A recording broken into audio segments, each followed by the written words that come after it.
दोस्तों स्वागत है आपका बिहार न्यूज़ में। दोस्तों मैं हूं फिरदौस गनी और आप देख रहे हैं केडीबी लाइव। दोस्तों आज हो चुका है 18 मई। तो आज की बिहार की टॉप न्यूज़ लेकर आए हैं आपके लिए। तो चलिए दोस्तों स्टार्ट करते हैं आज की पूरे बिहार की टॉप न्यूज़।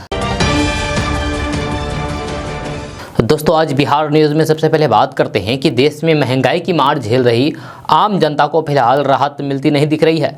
जब खुदरा महंगाई के 8 साल के सबसे उच्चतम स्तर पर पहुंचने के बाद अप्रैल 2022 में थोक महंगाई ने भी रिकॉर्ड कायम कर लिया है। जब पिछले साल अप्रैल 2021 में थोक महंगाई की दर 10.74% थी, जो अप्रैल 2022 में बढ़कर के 15% हो गई है। जब DPIIT यानी कि department of promotion of industry and international trade ने अप्रैल महीने के लिए थोक महंगाई के आंकड़े को जारी कर दिया है। जब DPIIT के मुताबिक तेल और ईंधन की बड़ी कीमतों के कारण अप्रैल महीने में थोक महंगाई बढ़ी है। आंकड़े की बात करें तो अप्रैल लगातार 13वां महीना है जब थोक महंगाई की दर 10% से ऊपर है। दोस्तों अब बात करते हैं कि बिहार के कोचिंग संस्थानों को लेकर के अब नई तैयारियां शुरू हो गई है, जहां अब गलत तरीके से चल रहे कोचिंग संस्थानों पर नकेल कसा जाएगा। अब कोचिंग चलाने के लिए कोचिंग चलाने वालों को बिहार सरकार से रजिस्ट्रेशन कराना अनिवार्य होगा। यह कोचिंग संस्थानों को तय मानक के हिसाब से ही सुविधा भी देनी होगी। अब सभी कोर्स के लिए उस योग्य शिक्षकों की टीम ही कोचिंग के साथ रह सकेगी। मनमाना फीस भी कोचिंग संस्थान नहीं ले सकेंगे। मीडिया रिपोर्ट्स के अनुसार बिहार में चल रहे कोचिंग संस्थानों को लेकर के अब सरकार गंभीर है, जहां प्राइवेट कोचिंग संस्थानों की मनमानी बंद होगी और उस पर मजबूती से सरकार का नियंत्रण होगा। प्रदेश बिहार कोचिंग संस्थान अधिनियम 2010 लागू है। दोस्तों बात करते हैं कि ज्ञानव्यापी मामले को लेकर के लगातार बयानबाजी सामने आ रहे हैं। बताया जा रहा है कि सर्वे के दौरान शिवलिंग मिला है, इसको लेकर की भी प्रतिक्रियाएं आने लगी है। साथ ही विपक्ष पर भी सवाल खड़े होने लगे हैं। ज्ञानव्यापी को लेकर के विपक्ष पर भी निशाना साधते हुए AIMIM प्रमुख असदुद्दीन ओवैसी ने कहा है कि सेकुलर पार्टी के मुंह में दही जम गया है। केजरीवाल, राहुल और अखिलेश सब चुप क्यों है। जहां असदुद्दीन ओवैसी ने ज्ञानव्यापी मामले को लेकर के कहा है कि कयामत तक काशी में मस्जिद है, वहां पर बाबा नहीं मिले हैं, वह मस्जिद का फव्वारा है। जो पिटिशनर है वह कहते हैं कि कोर्ट ने ऑर्डर दिया है, वह फव्वारा है, शिवलिंग नहीं है। ये एक मजाक हो रहा है। ओवैसी ने कहा कि जो हो रहा है वह गलत है। कोर्ट के फैसले का विरोध करना कोई कंटेप्ट नहीं है, जब वह शिवलिंग नहीं है, फव्वारा है। लोअर कोर्ट के जज सुप्रीम कोर्ट के फैसले के खिलाफ है, ये मनमानी है। संविधान और 1991 एक्ट की धज्जियां उड़ाई जारी है। असदुद्दीन ओवैसी ने कहा है कि बाबरी मस्जिद को जैसे छीना गया है वैसा ही किया जा रहा है। जब ओवैसी ने ज्ञानव्यापी मामले को लेकर के कहा है कि ये रुकने वाला नहीं है। बाबरी के बाद कहा गया था कि आपसी सहमति से मामले को हल कर लो, ये आगे तक चलने वाला है। अब ये मथुरा के बारे में कहेंगे।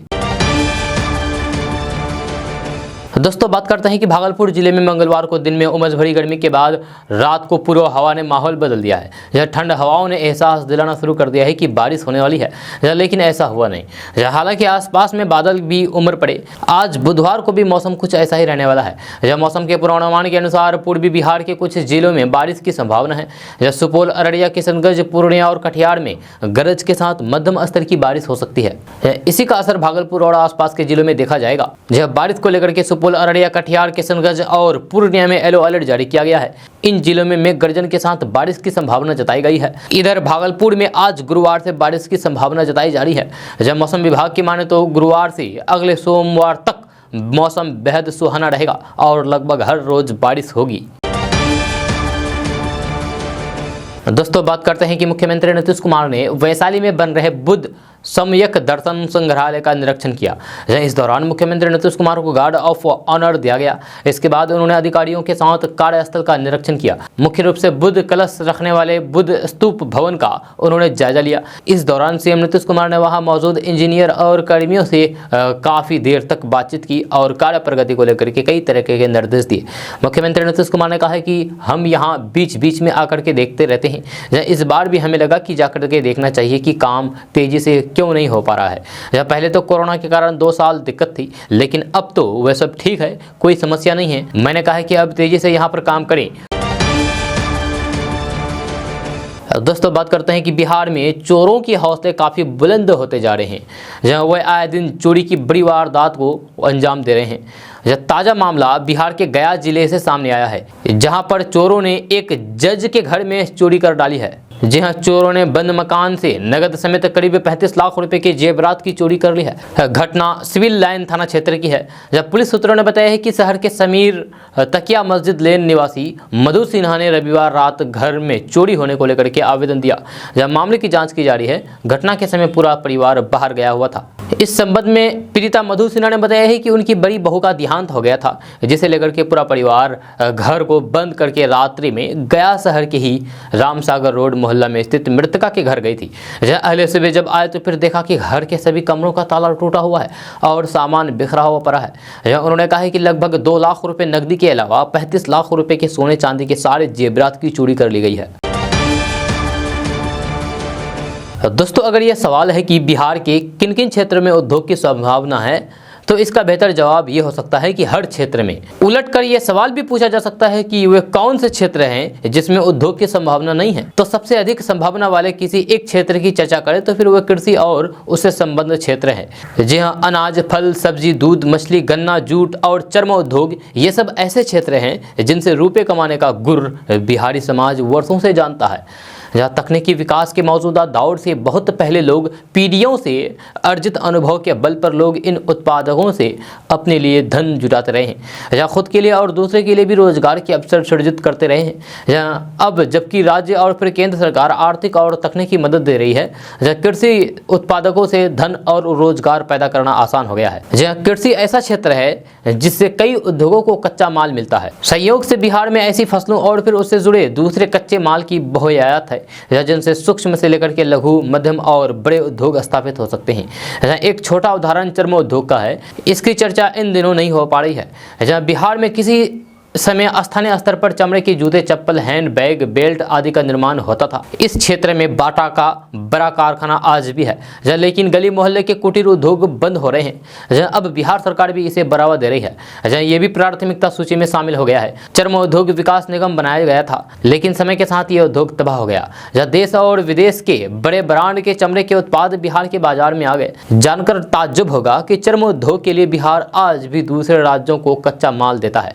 राज्य में यानी कि बिहार में हर साल पशुओं के 50 लाख से अधिक खाल तैयार होते हैं। इसका बड़ा हिस्सा बाहर चला जाता है। अगर ये खाल राज्य में ही कच्चे माल के रूप में उपयोग में लाया जाए तो फिर चर्म उद्योग की तस्वीर बदल जाएगी। एक समय में बिहार की चर्चा उत्तम किस्म के जूट के लिए होती थी।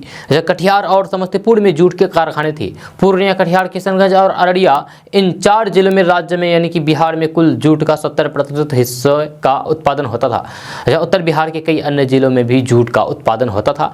इन जिलों के किसानों के लिए ये आय का बड़ा साधन था। आज पर्यावरण संकट के चलते प्लास्टिक के कई उत्पादकों पर प्रतिबंध लग गया है। जूट के उत्पाद बाजार के लिए अपरिहार्य बन गए हैं। जूट के उत्पादन के लिए बड़े कारखानों की जरूरत नहीं है। कम पूंजी और कम जगह में भी इसके छोटे उद्योग लगाए जा सकते हैं। बाजार की तो कमी है ही नहीं। गन्ने की खेती से उत्तर बिहार के लोग परिचित हैं। ये उस इलाके के लिए नगदी फसल है। एक समय देश के कुल गन्ना उत्पादक में बिहार का हिस्सा करीब 3.5% था। 1980 में बिहार में चीनी मिलों की संख्या 32 थी, जो अब आज घटकर के मात्र 10 रह गई है। दोस्तों, बात करते हैं कि बिहार की राजधानी पटना से सटे दानापुर में एक अनोखी प्रेम कहानी सामने आई है। जब प्रेमिका के साथ शादी करने के सवाल पर टाल मटोल करने लगा तो फिर लड़की ने ऐसा कदम उठाया जिससे हर कोई हैरत में पड़ गया। प्रेम कहानी का मामला जब पंचायत तक पहुंचा तो फिर प्रेमिका ने स्पष्ट लहजे में ऐलान कर दिया।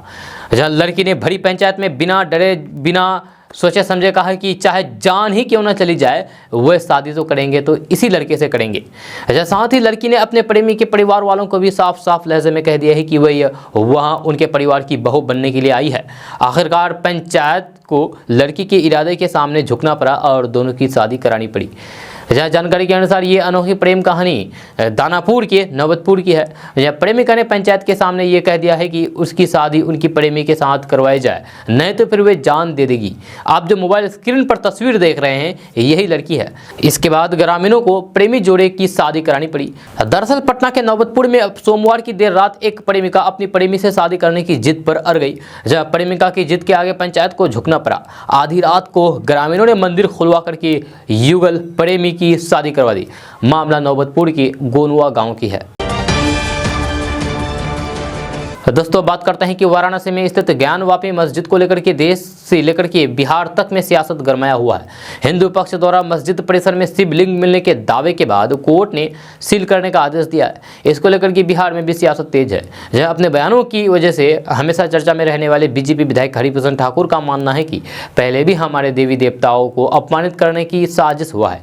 हरिभूषण ठाकुर के बयान पर बिहार एनडीए के सहयोगी जीतन राम मांझी की पार्टी ने हमला बोला है। हिंदुस्तानी अवाम मोर्चा के प्रवक्ता ने तो यहां तक कह दिया है कि हरिभूषण ठाकुर को पागल खाना भेज देना चाहिए। वाराणसी के ज्ञानवापी मस्जिद के अंदर शिवलिंग मिलने के बाद कोर्ट ने सील करने के आदेश दिए हैं। इस सवाल पर बीजेपी विधायक हरिभूषण ठाकुर ने कहा है कि निश्चित रूप से केवल काशी विश्वनाथ की ही बात नहीं है, हमारे देवी देवताओं को अपमानित करने की का अतीत से साजिश चला है, इतिहास इसका गवाह देता है। उन्होंने कहा है कि मैं कहूंगा कि हमारे जो प्रसिद्ध और पौराणिक स्थान है वे दे नहीं तो फिर 30,000 मंदिर को तोड़ करके मस्जिद बनाया गया है, जहां उस पर हमारा दावा रहेगा। बीजेपी विधायक हरिभूषण ठाकुर के इसी बयान पर जीतन राम मांझी की पार्टी हिंदुस्तानी अवाम मोर्चा के राष्ट्रीय प्रवक्ता दानिश रिजवान ने कहा है कि हरिभूषण ठाकुर टाइप के कुछ नेता देश के एकता और अखंडता के लिए कलंक है, खतरा है। ये लोग इस तरह की बयानबाजी करके ही मीडिया में बने रहने की कोशिश करते रहते हैं। उन्होंने कहा है कि अगर हरिभूषण ठाकुर को लगता है कि किसी मस्जिद के नीचे मंदिर दबा हुआ है तो फिर हरिभूषण ठाकुर मीडिया में क्यों बयानबाजी करते हैं। बिहार में भी और केंद्र में भी उनकी सरकार है, सरकार के सामने जाकर के गुहार लगाइए, कोर्ट में जाइए। साथ ही हिंदुस्तानी अवाम मोर्चा के प्रवक्ता ने यहाँ तक कह दिया है कि इस तरह का बयान देकर के चर्चा में बने रहने वाले व्यक्ति की जगह बिहार विधानसभा में नहीं बल्कि पागल खाना है।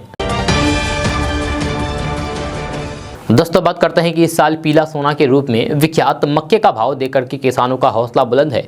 जब बीते 2 सालों से कोरोना काल में मक्का का भाव नहीं मिलने की वजह से मायूस होकर के इस बार किसानों ने बीते सालों की तुलना में कम रकबा में मक्का की खेती की है। मक्का के निरंतर बढ़ते भाव को देखते हुए छोटे खेती किसानी करने वाले किसान भी मूल्य को लेकर के आशान्वित है। जब पूर्व के 2 वर्षों में किसानों को मक्का की खेती में नुकसान हुआ था, जहां एक तो कोरोना संकट, ऊपर से फसल का उचित भाव नहीं मिलने की वजह से इस साल प्रखंड क्षेत्र में मक्के का रकबा काफी कम हुआ है, जबकि विकल्प के तौर पर लोग मखाना की खेती पर ज्यादा ध्यान दे रहे हैं। लेकिन मक्का तैयार होने के साथ ही मूल्य मिलने की वजह से किसानों में मक्का की खेती की चर्चा के साथ धारणा बदलने लगी है। वहीं कई ऐसे किसान हैं जो इस साल कम मक्का लगाने की वजह से वे मूल्य को देख के पछता रहे हैं। दोस्तों बात करते हैं कि बिहार के पश्चिम चंपारण जिले के बगहा से दिल दहला देने वाली एक खबर सामने आई है, जहां भीषण सड़क हादसे में एक ही परिवार के 4 लोगों की मौत हो गई। जहां बताया जा रहा है कि तेज रफ्तार कार पेड़ से जा टकरा गई, जहां टक्कर इतनी भयानक थी कि कार के परखच्चे उड़ गए। जहां इस हादसे के बाद घटनास्थल पर चीख पुकार मच गई। जहां कार में सवार लोग वाल्मीकि नगर से लौट रहे थे। यह हादसा किन परिस्थितियों में हुई है अभी इसका पता नहीं चल सका है। जहां बताया जा रहा है कि बगहा के नौरंगिया बलचौरा के पास ये भीषण सड़क हादसा हुआ है। सड़क हादसे में मारे गए सभी 4 लोग एक ही परिवार के बताए जा रहे हैं, यानी कि एक परिवार एक साथ उजड़ गए। जहां सभी लोग वाल्मीकि नगर से लौट रहे थे। इस दौरान जंगल के इलाके में तेज रफ्तार कार पेड़ से जा टकरा गई। जहां कार की रफ्तार इतनी तेज थी कि गाड़ी बुरी तरीके से क्षतिग्रस्त हो गया। दोस्तों बात करते हैं कि क्षेत्रीय दलों पर जातीय सीमाओं में बंधे होने और वैचारिक आधार पर उन दलों को खोखला करा दिए जाने के कांग्रेस नेता राहुल गांधी के बयान पर सियासत गरमाई हुई है। जब बिहार के तमाम क्षेत्रीय दल एक एक करके कांग्रेस पर हमलावर हो रहे हैं, जब अब इस क्रम में बिहार के मुख्यमंत्री नीतीश कुमार ने भी प्रतिक्रिया दी है। जब मंगलवार को संवाददाताओं से बातचीत करते हुए सीएम नीतीश कुमार से पूछा गया है कि राहुल गांधी कहते हैं कि देश की राजनीति में क्षेत्रीय दलों का कोई अस्तित्व है ही नहीं। इस पर सीएम नीतीश कुमार ने कहा है कि उन्होंने ऐसा कोई बयान नहीं देखा है। हालांकि राहुल गांधी के बयान पर कई अन्य क्षेत्रीय दलों ने तीखी प्रतिक्रिया जताई है। आरजेडी प्रवक्ता लगातार राहुल गांधी को खरी खोटी सुना रहे हैं। यहाँ तक कि लालू प्रसाद यादव के बड़े बेटे तेज प्रताप यादव ने राहुल गांधी को कहा कि वे अपनी बहन प्रियंका गांधी को राजनीति में आगे लाएं। उन्होंने नसीहत देते हुए कहा कि राहुल गांधी इधर उधर की बात को छोड़ दें। यदि उन्हें बीजेपी और आरएसएस को हराना है तो फिर सभी क्षेत्रीय दलों को एक साथ मिलकर के लड़ाई लड़ें। समाजवादी पार्टियां ही आरएसएस और बीजेपी से लड़ सकती है। दोस्तों बात करते हैं कि बिहार के गया में एक प्रेमी जोड़े के साथ मारपीट का एक वीडियो तेजी के साथ वायरल हो रहा है। इस वीडियो में कुछ लोग प्रेमी जोड़े से उनकी जात और घर का पता पूछ रहे हैं। वायरल वीडियो पकड़े गए कपल से उनका आधार कार्ड भी मांगा जा रहा है। पूरे वीडियो में लड़की गिड़गिड़ाते हुए दिख रही है, जब वो बार बार कह रही है कि छोड़ दो भैया, जाने दो, लेकिन कोई प्रेमी जोड़ी की बात सुनने को तैयार नहीं है। इस वायरल वीडियो पर तरह तरह की प्रतिक्रिया भी सामने आ रही है। हालांकि पुलिस इस तरह की किसी घटना से इनकार कर दिया है। आपको बता दूं कि हम आपको वीडियो नहीं दिखा सकते हैं क्योंकि वीडियो यूट्यूब के रूल्स एंड रेगुलेशन के खिलाफ है। जानकारी के अनुसार सोशल मीडिया पर इन दिनों कुछ वीडियो के क्लिप वायरल हो रहे हैं, जिसमें एक युवक और एक नाबालिग लड़की को कुछ युवक घेर करके प्रताड़ित कर रहे हैं तो कोई उसे मारपीट कर रहे हैं। लगातार उन पर अपना जाति और पता बताने के लिए दबाव बनाया जा रहा है। हालांकि लड़का और लड़की हाथ जोड़कर युवकों से लगातार जाने देने की अपील कर रहे हैं। वायरल वीडियो में लोग प्रेमी युगल से अपनी पूरी जानकारी मांगते दिख रहे हैं। वायरल वीडियो में लड़की चेहरा छिपा करके गिड़गिड़ा रही है। वह बार बार कह रही है कि भैया आप लोग ऐसा क्यों कर रहे हैं। दोस्तों बात करते हैं कि पटना हाईकोर्ट में बिहार में बढ़ रहे मनी लॉन्ड्रिंग के मामले पर सुनवाई के दौरान आरबीआई के खिलाफ कड़ी नाराजगी जताई है। जब पटना हाईकोर्ट ने कहा है कि ये सब आरबीआई की लापरवाही के कारण हो रहा है और बिहार में मनी लॉन्ड्रिंग का केस लगातार बढ़ता ही जा रहा है। मनी लॉन्ड्रिंग के मामले पर आरबीआई को गंभीरता दिखाने की बात करते हुए पटना हाईकोर्ट ने कहा है कि संस्था को इसके प्रति सजग होने की जरूरत है। चिट फंड कंपनी पैसे का लेन देन नहीं कर सकती है।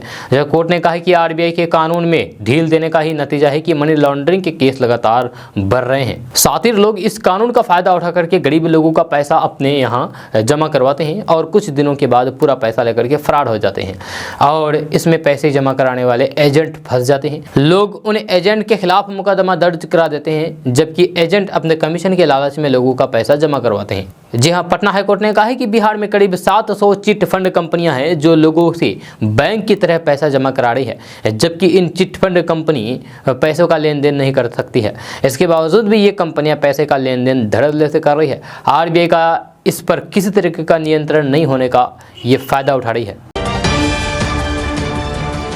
दोस्तों बात करते हैं कि महंगाई लोगों के लिए परेशानी का सबब बनती जा रही है। एक तरफ घरेलू गैस की कीमतों में लगातार हो रही वृद्धि के कारण लोगों की मुश्किलें बढ़ गई है, तो वहीं दूसरी ओर सीएनजी और पीएनजी की भी कीमत लगातार बढ़ती ही जा रही है। जब सिर्फ मई महीने की बात करें तो फिर इस महीने सीएनजी और पीएनजी के 2 बार दाम बढ़ाए गए हैं। इस कारण से सीएनजी की कीमत पटना में 84 रुपये किलो के पार हो गई है, जबकि पीएनजी भी लगभग 62 रुपये प्रति एससीएम होने को है। दोस्तों बात करते हैं कि बिहार के जहानाबाद जिले से रिश्तों को शर्मसार कर देने वाली घटना सामने आई है। जहानाबाद जिले के बेलई गांव के रहने वाले विकास कुमार की शादी 1 साल पहले नालंदा में हुई थी। शादी के बाद उनके संबंधों में दरार आने लगी। विकास की पत्नी के व्यवहार से ससुराल के लोग खफा थे। महिला ने मायके जाने को कहा तो फिर विकास ने उसे भेज दिया। इसके बाद 15 मई को विकास की गोली मार करके हत्या कर दी। जब विकास के परिवार वालों ने आरोप लगाते हुए कहा कि हत्या विकास की पत्नी ने ही की है। यह मामले की शिकायत पुलिस से करा दी गई है, यानी कि एक पत्नी ने ही अपनी पति की गोली मारकर हत्या कर दी है। जब पुलिस के मुताबिक मृतक विकास के परिवार वालों ने शिकायत में कहा है कि महिला अपने पति विकास को छोड़ करके अपने आशिक के साथ रहने लगी थी। जब ससुराल वाले इसका विरोध करते थे, उसके पति विकास ने भी विरोध किया। जब विकास इस बात को लेकर के खफा था। आरोप है कि 15 मई को महिला ने पति विकास को नालंदा बुलाया। जैसे ही विकास नालंदा के राम भवन हाल्ट के पास पहुंचा, वहां महिला के प्रेमी के साथ बैठे 3 और लोगों ने विकास को गोलियों से भून डाला, जिससे विकास की मौके पर ही मौत हो गई। घटना को लेकर के विकास के पिता का कहना है कि उनकी बहू किसी और से प्यार करती थी। हत्या से पहले वह बार बार उन लोगों से बात करती थी। बहू ने ही उनके बेटे का कत्ल करवाया है। ससुराल वालों की सूचना पर मौके पर पहुंची पुलिस ने मृतक की पत्नी को अरेस्ट कर लिया है। पुलिस मामले की जांच कर रही है। दोस्तों बात करते हैं कि बिहार में सरकारी स्कूलों की हालात वैसे भी कुछ ज़्यादा ठीक नहीं है, लेकिन खगड़िया में स्थित विद्यालय की स्थिति का अंदाजा लगाना भी मुश्किल है। स्कूल भवन पूरी तरीके से जर्जर है। स्कूल में छात्रों के पढ़ने के बजाय गाय और भैंस बंदी रहती है, जैसे कि आप अपने मोबाइल स्क्रीन पर तस्वीर देख रहे हैं। इस तस्वीर में दिख रहा है एक स्कूल है। आप सोच रहे होंगे कि ये स्कूल नहीं बल्कि तबेला है, जहां गाय भैंसों को बांधा जाता है। लेकिन हम आपको बता दें कि यह तबेला नहीं बल्कि एक स्कूल है जिसमें गाय भैंसों को बांधा जाता है। यह स्कूल में छात्रों के पढ़ने के बजाय गाय और भैंसें बंदी रहती है। क्लासरूम में टेबल बेंच और ब्लैक बोर्ड की जगह भूसे रखे हुए हैं। स्कूल से छात्र नदारद है तो फिर प्रिंसिपल और शिक्षक भी स्कूल नहीं आते हैं। यह खगड़िया के एक सरकारी स्कूल के औचक निरीक्षण के दयनीय हालात का खुलासा हुआ है। आपको बता दें कि सरकार के स्तर पर स्कूलों की शिक्षा व्यवस्था को सुधारने की कोशिश की जा रही है, दावे कर रहे हैं। इसी क्रम में विद्यालय का औचक निरीक्षण भी किया जा रहा है। सरकारी स्कूल में शिक्षा व्यवस्था में सुधार लाने के लिए विद्यालय का औचक निरीक्षण किया जा रहा है। इसी क्रम में अलौली के प्रखंड शिक्षा पदाधिकारी ने मध्य विद्यालय कलबरा का हाल ही में औचक निरीक्षण किया था। इसमें स्कूल की चौंकाने वाली हकीकत सामने आई है, जिसे जानकर के अधिकारी के साथ ही आप भी हैरान रह जाएंगे। यह छात्र के साथ ही स्कूल के प्रिंसिपल और छात्र भी स्कूल से नादारद पाए गए। स्कूल भवन जर्जर अवस्था में थे। अधिकारी के औचक निरीक्षण में स्कूल के एक क्लासरूम में गाय भैंस बंधे हुए थे। स्कूल में भूसा भी रखा हुआ मिला। स्कूल विद्यालय कम और तबेला ज्यादा लग रहा था। भवन की हालात देख करके इस बात का अंदाजा लगा पाना मुश्किल था कि ये स्कूल का भवन है या फिर तबेला। अलौली प्रखंड में स्थित इस स्कूल का नाम है मध्य विद्यालय कलबारा। स्कूल भवन खंडहर में तब्दील हो गया है। क्लास में बच्चे के बजाय गाय भैंस का चारा रखा हुआ है। स्कूल में पदस्थापित प्रिंसिपल से लेकर के सभी शिक्षक स्कूल से गायब मिले हैं। इसका खुलासा तब हुआ जब 10 मई को अलौली के प्रखंड शिक्षा पदाधिकारी स्कूल की जांच करने के लिए पहुंचे थे। निरीक्षण के दौरान महज 2 टोला सेवक स्कूल में मौजूद थे। जब बीओ ने जांच रिपोर्ट में साफ साफ लिखा है कि स्कूल बंद था और प्रिंसिपल समेत शिक्षक स्कूल को बंद करके फरार थे। आपको बता दूं कि इस स्कूल में 400 से भी अधिक बच्चे पढ़ते हैं। स्कूल की स्थिति देखकर कि यह अनुमान लगाया जा सकता है कि यहाँ सिर्फ कागजों पर ही बच्चे और शिक्षक आते हैं। मध्याह्न भोजन के संचालन को लेकर के प्रतिदिन स्कूल से रिपोर्ट भेजी जाती है, जहाँ उसके अनुसार किसी दिन 200 बच्चे एमडीएम का खाना खाने की बात करती है तो किसी दिन रिपोर्ट नहीं भेजी जाती है। दोस्तों बात करते हैं कि बिहार में बड़ी संख्या में ऐसे छात्र हैं जो इस साल बीएड में एडमिशन की प्लानिंग कर रहे हैं। ऐसे छात्रों को बड़ा झटका लग सकता है, क्योंकि बिहार में 26 कॉलेजों में इस सत्र में एडमिशन नहीं हो सकेगा। आपको बता दूं कि राष्ट्रीय अध्यापक शिक्षा परिषद यानी कि एनसीटी ने परफॉर्मेंस अप्रेजल रिपोर्ट यानी कि पीएआर भरना अनिवार्य कर दिया है। एनसीईटी की बैठक में यह निर्णय लिया गया था कि ऐसा नहीं करने वाले बीएड कॉलेजों में नामांकन नहीं होगा, लेकिन बिहार के 26 बीएड कॉलेजों ने परफॉर्मेंस अप्रेजल रिपोर्ट यानी कि पीएआर नहीं भरा है। ऐसे में इन कॉलेजों में नामांकन नहीं होगा।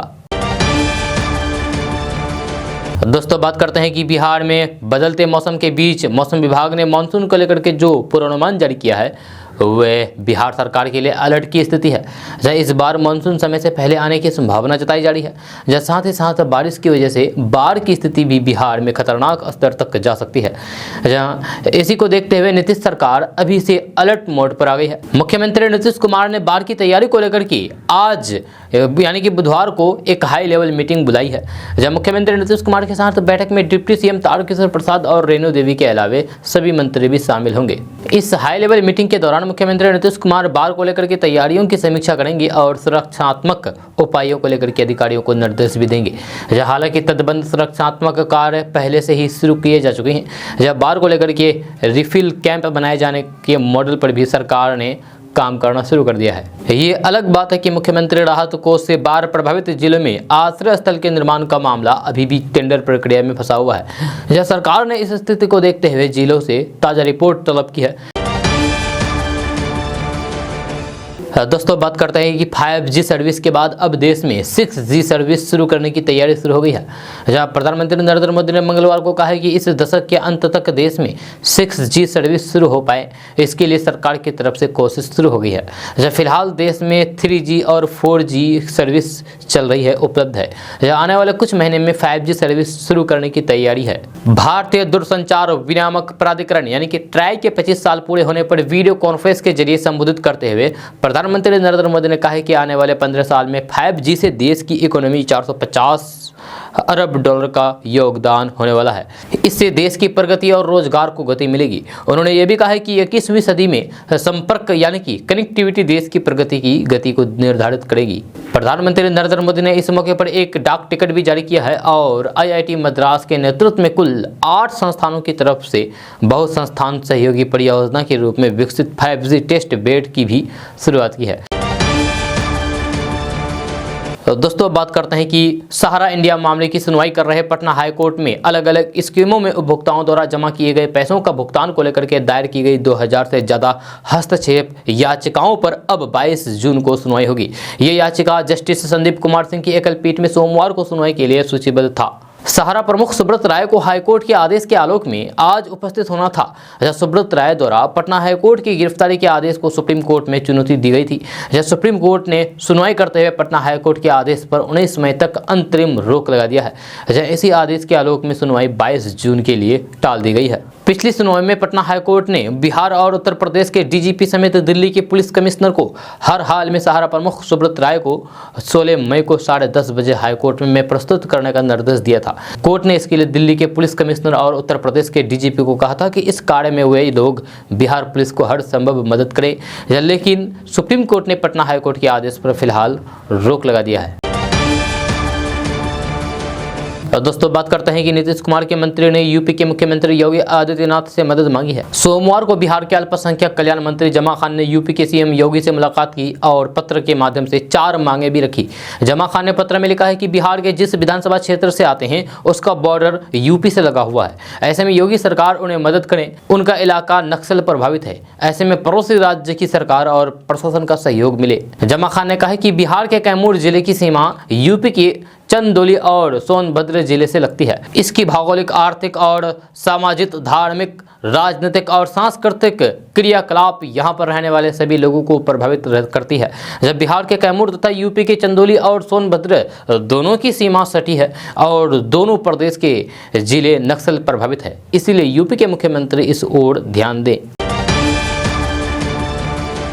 दोस्तों बात करते हैं कि पटना मेट्रो के निर्माण को लेकर की बड़ी खबर सामने आ रही है। जहां पटना मेट्रो परिचालन शुरू करने के लिए जापान इंटरनेशनल कोऑपरेशन एजेंसी यानी कि जायका की टीम आ रही है।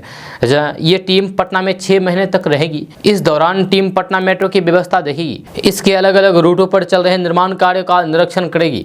जहाँ मेट्रो के दोनों रूट पर पिलर बनने से लेकर के स्टेशन डिपो निर्माण तक के कार्यों का आकलन करेंगी। कार्यकारी एजेंसी और सरकारी अधिकारियों को तकनीकी सलाह भी देगी। ये टीम मेट्रो के चल रहे कार्यों से संतुष्ट होगी तभी निर्माण के लिए फंड जारी करेगी। जब पटना मेट्रो प्रोजेक्ट की कुल लागत 13,925 करोड़ रुपए की है, इसमें 20% राशि केंद्र सरकार और राज्य सरकार दे रही है, जबकि इस बचे हुए राशि वित्तीय संस्थानों से मिलेगी। इसके तहत ही जायका द्वारा राशि मिलनी है। इधर जायका के सदस्यों के आने की सूचना के बाद उनके खाने पीने की व्यवस्था को लेकर के इंतजाम किए जा रहे हैं। जापानी व्यंजन बनाने वाले रसोइये की तलाश शुरू कर दी गई है। रसोइये की नियुक्ति के लिए टेंडर भी निकाल दिया गया है। दोस्तों बात करते हैं कि बिहार में प्राथमिक शिक्षा में बड़े बदलाव की तैयारी चल रही है।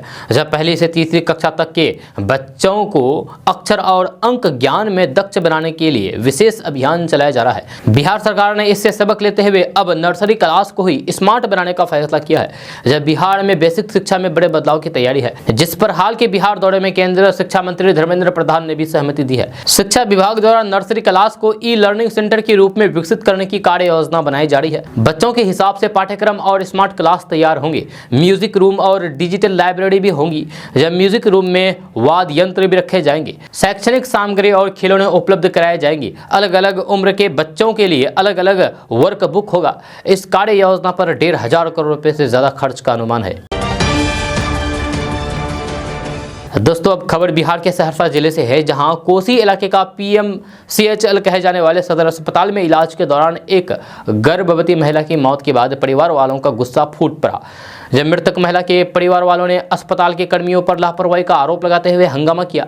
इधर हंगामा की सूचना पर मौके पर पुलिस पहुंच गई। परिवार वालों का आरोप है कि बीते कल पेशेंट सुनीता देवी को डिलीवरी के लिए सदर अस्पताल में भर्ती करवाया गया, जिसके बाद अस्पताल कर्मियों द्वारा बाहर से अल्ट्रासाउंड करके लाने को कहा। अल्ट्रासाउंड रिपोर्ट लाने के बाद पेशेंट का ऑपरेशन किया गया। पेशेंट ने एक बच्चे को जन्म दिया। अस्पताल के कर्मियों ने लापरवाही बरतते हुए सीजेरियन पेशेंट को जनरल वार्ड में भर्ती कराया, जिसके बाद पेशेंट के पेट में अचानक दर्द होने लगा। बार बार अस्पताल कर्मियों को शिकायत की गई, लेकिन देखने तक कोई नहीं आया। इस बीच पेशेंट दर्द से तड़प तड़प करके मर गई। अब बड़ा सवाल यह है कि सदर अस्पताल में अल्ट्रासाउंड रहने के बावजूद भी पेशेंट को बाहर से अल्ट्रासाउंड कराने को क्यों कहा गया। बार बार पेशेंट के परिवार वाले कर्मियों को इलाज के लिए गुहार लगाते रहे, लेकिन कोई भी देखने तक नहीं आया। सदर अस्पताल इस तरह की घटना अस्पताल प्रशासन की बड़ी लापरवाही उजागर करती है। दोस्तों बात करते हैं कि बिहार में राज्यसभा चुनाव को लेकर के सियासी हलचलें तेज हो गई है। जेडीयू ने जहां सोमवार को अपने एक प्रत्याशी के नाम का ऐलान कर दिया है, तो फिर वहीं आरजेडी भी अपनी पार्टी के उम्मीदवारों के नामों की घोषणा कर सकती है। इस बीच लालू प्रसाद यादव की बड़ी बेटी मीसा भारती का राज्यसभा जाना लगभग तय माना जा रहा है। हालांकि मीसा भारती के अलावा दूसरा नाम कौन होगा, इसका ऐलान होना अभी बाकी है। सूत्रों के अनुसार दूसरे नाम की बात करें तो पार्टी के वरिष्ठ वकील कपिल सिब्बल को राज्यसभा भेज सकती है। बताया जा रहा है कि सिब्बल को राज्यसभा भेजने से लालू प्रसाद यादव को मुकदमों की पैरवी में मदद मिल सकती है। वहीं इसके अलावा जिस अन्य नाम की चर्चा जोरों पर है वह है बाबा सिद्दीकी। बाबा सिद्दीकी की बॉलीवुड से रिश्ते को लेकर के खूब चर्चा में रहते हैं और पिछले कुछ दिनों से वे बिहार में भी काफ़ी सक्रिय रहे हैं। दोस्तों बात करते हैं कि गुजरात के राजकोट में एक मासूम जिंदगी पबजी गेम के आगे हार गई। 70 साल का आनंद अग्रवाल बीते रविवार को अपने घर के बाथरूम में नहाने के लिए गया। जब काफ़ी समय बीत गया तो फिर उसकी मां को चिंता हुई। मां ने लगातार बाथरूम का दरवाज़ा पीटा मगर आनंद ने दरवाज़ा नहीं खोला। किसी अनहोनी की शंका से मां बुरी तरीके से घबरा गई और उसने शहर के मरवाड़ी इलाके में रहने वाले अपने बड़े बेटे को बुलाया। जब बाथरूम का दरवाज़ा तोड़ा गया तो फिर उसके अंदर खौफनाक मंजर देखने को मिला और देख करके मां सन्न रह गई। देखा कि आनंद की लाश बाथरूम के ग्रिल से लटकी हुई है, जब उसने दुपट्टे से फांसी लगा ली है। मामला पुलिस थाने तक पहुंचा। यूनिवर्सिटी रोड पुलिस स्टेशन से एक अधिकारी का कहना है कि मृतक लड़के की मां ने बताया है कि आनंद को मोबाइल पर पबजी खेलने की लत थी। जब पुलिस के मुताबिक वह शहर के यज्ञनिक रोड पर स्थित एक दुकान में काम करता था। द टाइम्स ऑफ इंडिया की एक रिपोर्ट के मुताबिक पिछले 2 साल में गुजरात में पबजी खेलने के आदि कई युवाओं ने आत्महत्या की है। वैसे गुजरात ही नहीं बल्कि देश के कई हिस्सों में पबजी गेम की वजह से कई युवाओं ने खुदकुशी की है। जहाँ कुछ दिन पहले ही बिहार के खगड़िया जिले के गायत्री नगर में रहने वाले 18 साल के आशीष ने पबजी गेम के चक्कर में फांसी लगा करके आत्महत्या कर दी, अपनी जीवन लीला समाप्त कर ली। यहाँ घर वालों ने पुलिस को बताया है कि आशीष को गेम खेलने की लत थी और रात को उसने अपने कमरे में पंखे से लटक करके जीवन लीला समाप्त कर ली। वहीं इस साल मार्च में मध्य प्रदेश के इंदौर के वल्लभ नगर में रहने वाले एक 18 साल के रहने वाले फांसी लगा करके सुसाइड कर दी। जब पुलिस के मुताबिक मृतक लड़के की लाश नग्न अवस्था में थी और उसके हाथ बंधे हुए थे। जब पूछताछ में परिवार वालों और आसपास के लोगों ने बताया था कि वह लड़का पबजी गेम खेलने का एडिक्ट था, यानी कि आदी था। जी हाँ, पिछले काफ़ी समय से ऐसी घटनाएं देखने को मिल रही है जिसमें बच्चे किसी ऑनलाइन गेम की लत के चलते आत्महत्या जैसे कदम उठा लेते हैं। जब बच्चे के माता पिता और घर के बड़े लोगों को सतर्क रहने की ज़रूरत है। ऐसे में बच्चे के व्यवहार और उसकी दिनचर्या पर ध्यान देने की ज़रूरत है। अगर वक्त रहते बच्चे में कोई असामान्य व्यवहार या किसी लत का पता चल जाता है तो फिर इस तरह की घटनाओं को रोका जा सकता है। दोस्तों बात करते हैं कि बिहार में जातीय जनगणना पर सियासत तेज है। तेजस्वी यादव का जातीय जनगणना नहीं कराने पर दिल्ली पैदल मार्च करने का ऐलान। फिर सीएम नीतीश कुमार को 72 घंटे का अल्टीमेट और नीतीश कुमार से नेता प्रतिपक्ष की मुलाकात। इसके बाद अब बिहार के मुख्यमंत्री नीतीश कुमार ने जातीय जनगणना पर बयान दिया है। नीतीश कुमार ने कहा है कि बिहार में बहुत जल्द जातीय जनगणना पर चर्चा के लिए सर्वदलीय बैठक बुलाई जाएगी। जहाँ दूसरे कारणों से अब तक सर्वदलीय बैठक नहीं बुलाई जा सकी थी, लेकिन अब ये बैठक बुलाई जाएगी। नीतीश कुमार ने कहा है कि सर्वदलीय बैठक में सभी राजनीतिक दलों के नेता अपने अपने विचार रखेंगे। हालांकि जातीय जनगणना के मामले पर कब सर्वदलीय बैठक बुलाई जाएगी इसकी निश्चित तारीख सीएम नीतीश कुमार ने नहीं बताई है। हालांकि उन्होंने ये भी जरूर कहा है कि बहुत जल्द जातीय जनगणना पर चर्चा के लिए सर्वदलीय बैठक बुलाई जाएगी। दोस्तों बात करते हैं कि बिहार में राज्यसभा के 5 सीटों के लिए होने वाले चुनाव को लेकर के सभी राजनीतिक पार्टियां सक्रिय हो गई है। इनमें जदयू, आरजेडी, भाजपा के साथ जीतन राम मांझी की पार्टी भी राज्यसभा में अपना कैंडिडेट भेजने की तैयारी में लगी है। बीते सोमवार को जीतन राम मांझी ने खुल करके इस पर चर्चा की थी, जिसमें उन्होंने पार्टी के लिए राज्यसभा की एक सीट की मांग की थी। अब मांझी के इस मांग पर उनके करीबी और बिहार के मुख्यमंत्री ने अपना जवाब दिया है। ये जवाब भी ऐसा है कि जिसे सुनने के बाद पूर्व मुख्यमंत्री जीतन राम मांझी की टेंशन बढ़नी तय है। जीतन राम मांझी की राज्यसभा की एक सीट मांग पर मुख्यमंत्री नीतीश कुमार ने एक लाइन में स्पष्ट कर दिया है कि कोई कुछ भी मांग कर सकता है, मांगने में क्या जाता है। इतना कहने के बाद वे अपनी गाड़ी में बैठ करके रवाना हो गए। बहरहाल मुख्यमंत्री नीतीश कुमार के इस जवाब ने साफ कर दिया है कि बिहार में हिंदुस्तानी अवाम मोर्चा को राज्यसभा का कोई भी सीट देने के पक्ष में नहीं है। ऐसे में अब जीतन राम मांझी का अगला कदम क्या होगा, इस बात का इंतजार है। दोस्तों आज का न्यूज़ बस यहाँ तक। कैसा लगा जरूर अपना सुझाव दीजिएगा नीचे कमेंट बॉक्स में कमेंट करके। अगर आप नए आए हैं इस चैनल पर तो फिर चैनल को सब्सक्राइब करके बेल आइकन को भी प्रेस कर दीजिए और साथ में वीडियो को लाइक कर दीजिए, अपने दोस्तों के साथ शेयर भी कीजिए। तो चलो दोस्तों फिर मिलते हैं नेक्स्ट वीडियो में, तब तक के लिए जय हिंद जय बिहार।